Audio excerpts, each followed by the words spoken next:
Kalau kita benar, maka ketenangan diberikan kepada jiwa, dibimbing setelah itu.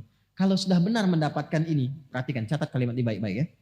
Apapun yang Anda mintakan dalam kehidupan, sepanjang Anda sudah beriman benar, itu dikabulkan oleh Allah.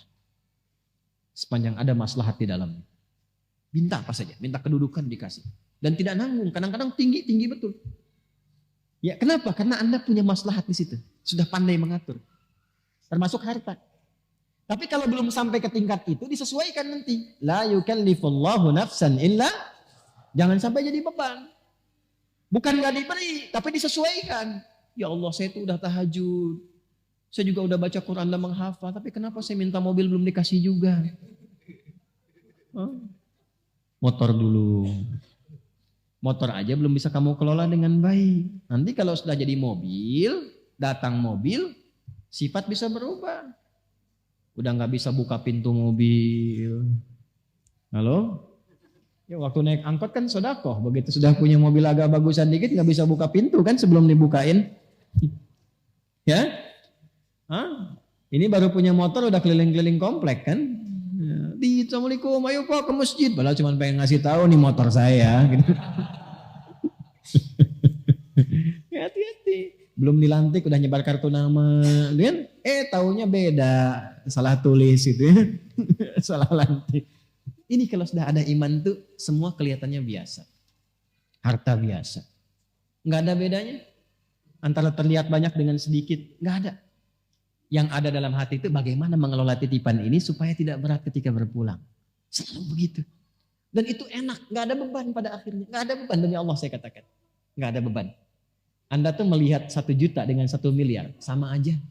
Kertas. Sama aja kan? Antum tuh tahu. Sama aja. Nggak ada bedanya. Ya, dan pada akhirnya sudah usang juga. Jadi problemnya cuma begini, itu 1 juta dengan 1 miliar, sama-sama habis juga kan? Sama-sama hilang ya. Saya tuh kadang suka begini, saya suka heran tuh. Kadang-kadang mau senyum sendiri, takut dikira orang aneh. Tapi ini perkara emang patut disenyumin. Orang berangkat gelap, kerja, capek begini, mencari sesuatu yang mau habis. Mencari sesuatu yang habis. Ya, berangkat, bahkan kadang ada yang berkelahi, ada yang berselisih. Memperebutkan sesuatu yang hilang. Ya, yang kalau dimakan keluar jadi kotoran.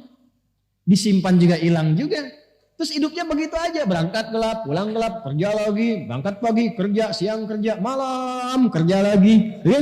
Jadi nggak ada yang dalam hidupnya itu semua kerja bagus memang, tapi ketika dapat sesuatu hilang. Ya. Bahkan ada yang harta banyak tapi nggak punya waktu. Sayang. Banyak miliarder, macam-macam triliuner dan sebagainya. Hartanya banyak, tapi kelihatan nggak punya waktu. Saya kasihan gitu ngelihatnya. Ya. Hidupnya buat malam sampai tidur itu pun mimpinya tuh mimpi kerja. Ini kebijakan buat besok. Kasihan. Makanya tarik ke marketing akhirat. Itulah orang beriman. Orang beriman tuh kalau benar imannya, waktunya akan banyak karena diberikan keberkahan oleh Allah. Jadi itu jalan ke pekerjaan aja masih bisa hafalan Quran. Masih bisa ngaji, masih bisa dengerin murattal, waktunya banyak. Jadi nggak ada kata nggak punya waktu untuk ngaji, masih banyak waktunya. Zikirnya itu bisa sambil jalan, pulang aja jalan. Ya, sambil zikir, di kendaraannya juga masih dengar Quran, diskusinya masih bermanfaat. Itulah yang banyak waktu. Dan banyak peluang. Kalau bentuknya harta diberikan oleh Allah, bentuknya kedudukan dinaikkan oleh Allah, karena ada manfaat di dalamnya. Jadi kalau ingin cepat mencapai sesuatu dengan mudah, shortcutnya gampang. Beriman dengan cara yang benar. Nah, tanda orang beriman itu kalau sudah beriman diberikan ketenangan, dapat bimbingan. Bimbingan pertama yang Allah berikan wahum muhtadun itu bimbingan untuk berbuat baik. Ya, setiap yang berbuat disebut dengan amal. Setiap kebaikan yang didorong oleh iman disebut dengan soleh. Amal baik yang dihasilkan oleh iman disebut dengan amal soleh. Karena itu di sini kalimatnya berbunyi wabasyiril ladzina amanu wa amilus. Itu yang saya katakan di awal, orang beriman itu pasti baik. Jadi kalau kita sudah jadi orang baik, apalagi diisi dengan ilmu, apa saja gampang didapatkan. Mau jadi apapun. Beriman yang kuat, ilmu, isi. Sekarang mau jadi apa? Imannya dulu. Makanya dulu Orang-orang hebat itu dimulai dengan penguatan iman. Dulu bukan sekolahnya dulu Pak, Bu. Sholatnya dulu. Lalu Quran. Sholat sudah bagus, Qurannya sudah bagus, lalu ditempatkan di bimbingan para ulama. Mereka belajar. Kalau saya sebut ulama, jangan bayangkan yang materi Islami saja. Itu orang Islam dulu itu, hafal Quran, hafal tafsir, tahu banyak hadis. Tapi saat yang bersamaan ahli fisika, ahli matematika, ahli kimia, ahli kedokteran. Itu ada buku kalau nggak salah Bidayatul Mujtahid tuh di situ tuh, yang terjemahan warna biru itu sampulnya. Terjemahannya, Bidayatul Mujtahid. Itu karangan siapa? Ibnu Rushd. Siapa Ibnu Rushd itu? Dokter bedah. Dokter bedah hafal Quran dan bisa mengarang fikih, kitab fikih komparasi mazhab. Ya, ini bab ini pendapat ulama ini disajikan. Gak ada tarjihnya, dikomparasikan. Yang nulis siapa? Dokter bedah. Ini dokter bedah dulu tuh dokter spesialisasi pembedahan tapi juga hafal Quran. Itu yang sekarang mesti kita wujudkan. Dan akhirnya apa? Muncul khazanah keilmuan. Muncul peradaban. Saya mengharapkan besok ada pilot ahli Quran. Arsitek hafal Quran. Polisi, tentara, pejabat ahli Quran. Kalau sudah begitu pasti baik. Pasti baik. Ada yang datang ke dokter berobat. Bapak kenapa?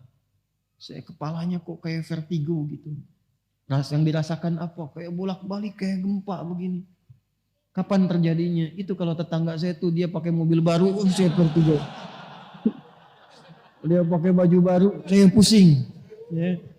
Nah, udah, karena dokternya ahli Quran, nggak akan dikasih obat kimiawi, nggak akan dikasih obat herbal. Ini Pak resepnya, Quran surat sekian ayat sekian. Ulang. Oh ini di mana apoteknya? Di masjid.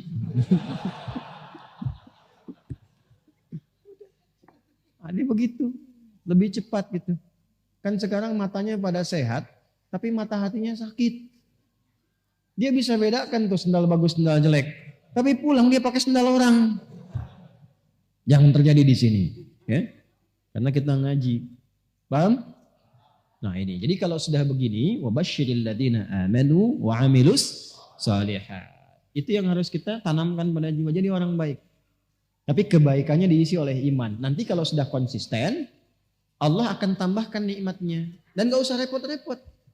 Mau masuk ke kampus bagus, nanti Allah tunjukkan. Mau dapat jabatan promosi, gak usah pakai rumus-rumus yang maksiat. Nyogok ini, itu, macam. Nanti ditunjukkan sendiri.